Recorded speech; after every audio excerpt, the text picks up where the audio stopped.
Notte di San Silvestro ad Agrigento nel più assoluto silenzio. Quest'anno il Comune non ha pianificato o programmato alcuna iniziativa, niente brindisi di mezzanotte o concerto in piazza. E così gli agrigentini hanno festeggiato l'arrivo del nuovo anno tradizionalmente in famiglia, in casa, magari a guardare in TV la festa, i concerti ed il conto alla rovescia delle altre piazze d'Italia, con un pizzico certamente di invidia. E dopo la mezzanotte in pochi in piazza San Francesco hanno accennato due salti con gli amici.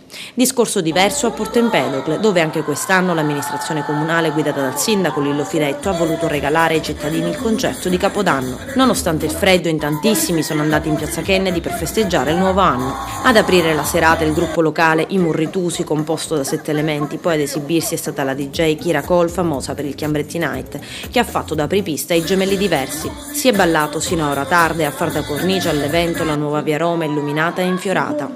Bagno di folla anche a Favara in piazza Cavour. L'evento in questo caso non è stato organizzato dall'amministrazione comunale ma da alcuni giovani del luogo con in testa Adriano Varisano.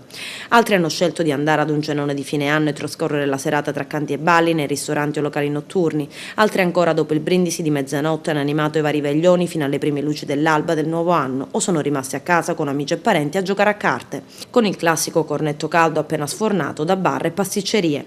Ovviamente non sono mancati i classici botti di fine anno, anche se inferiori rispetto al passato.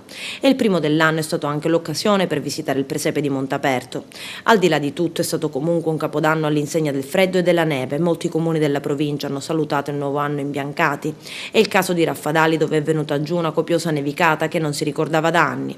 Ma non solo, spopolano ad esempio le immagini del sindaco di Canicattivi, Vincenzo Corbo, mentre sparge con alcuni operai del comune il sale domestico per rimediare ai disagi dovuti all'abbondante nevicata.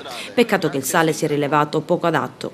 E tragicomica è stata la notte di Capodanno di circa 120 persone che, bloccate in auto per la neve all'altezza di Leccarafriddi, hanno trascorso la notte in caserma. Alla domanda fatta dai carabinieri sul perché si fossero messi in viaggio verso Agrigento nonostante il maltempo hanno risposto: abbiamo pagato 30 euro a testa per il veglione.